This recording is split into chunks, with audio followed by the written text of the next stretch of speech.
एक गांव में 3 लड़के रहते थे, राम, श्याम और राजू। तीनों के पिता काफी अमीर थे। तीनों का बचपन बहुत अच्छे तरह से गुजरा था।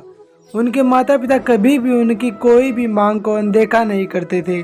राम के पिता सरपंच थे, श्याम के पिता एक कारोबारी थे और राजू के पिता एक किसान जमींदार थे।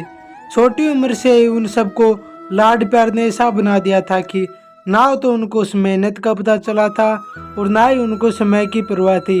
अक्सर वह सारा दिन बस घूमते ही रहते थे, नशे और अन्य भोग विलास में डूबे रहते थे, जिससे उनके गांव वाले भी दुखी थे।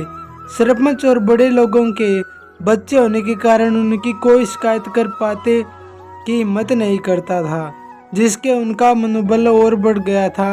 एक दिन उनके गांव में बहुत तेज बारिश हुई, जिससे सब लोगों को नुकसान हुआ, जिससे इन तीनों के पिता भी थे। लेकिन कुछ होने के बाद भी उनके बेटों का वही हाल था। वो बस घूमते रहते, नशा करते, भोगविलास करते रहते थे। माँ बाप काफी चिंतित रहा करते थे। ये तीनों भले ही कितने गंदे थे, लेकिन इन तीनों के अंदर एक खास बात थी जिसकी पहचान किसी को नहीं थी और उनको खुद को भी नहीं पता था। राम एक बहुत अच्छा नेता प्रत्यक्ष था, क्योंकि अपने पिता के पास रहते हुए उसको उसका काफी ज्ञान हो गया था, क्योंकि उसके पिता सरपंच थे। श्याम भी इस तरह से बिजनेस की समझ रखता था, क्योंकि उसके पिता एक कारोबारी थे। और राजू खेती का काम जानता था, क्योंकि उसके पिता जमींदार थे। पर अपने गलत कामों की वजह से उन सब ने अपने टैलेंट पर ध्यान ही नहीं दिया, जो कि उनकी सबसे बड़ी कमजोरी थी। इस तरह से उनकी बदमाशियों को देखकर उनके पिता उन्हें सीख देने की सोची। तीनों पिताओं ने आपस में बात करी और उसका एक हल निकला।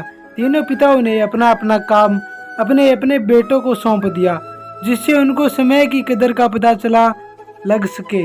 तीनों के पिता ने एक वसीयत बनाई, जिसमें ये लिखा था कि 1 वर्ष के अंदर इन तीनों को 10 लाख रुपए कमा कर देने होंगे, जो बिना किसी गलत काम करके कमाए गए हो, और तीनों को अलग अलग स्थान पर रहना था। इन तीनों को 5-5 लाख रुपए भी दिए गए, ताकि उनको अपना काम स्टार्ट करने में दिक्कत ना हो। पहले तो सब खुश हो गए कि हम आज़ाद हो गए, हमको पैसे मिल गए, और ऐसा सोचकर कि इन्होंने फिर से काम समय मौज मस्ती करने में लगा दिया। इस तरह से 6 महीने बीत गए और इनका काफ़ी सारा नुकसान भी हुआ।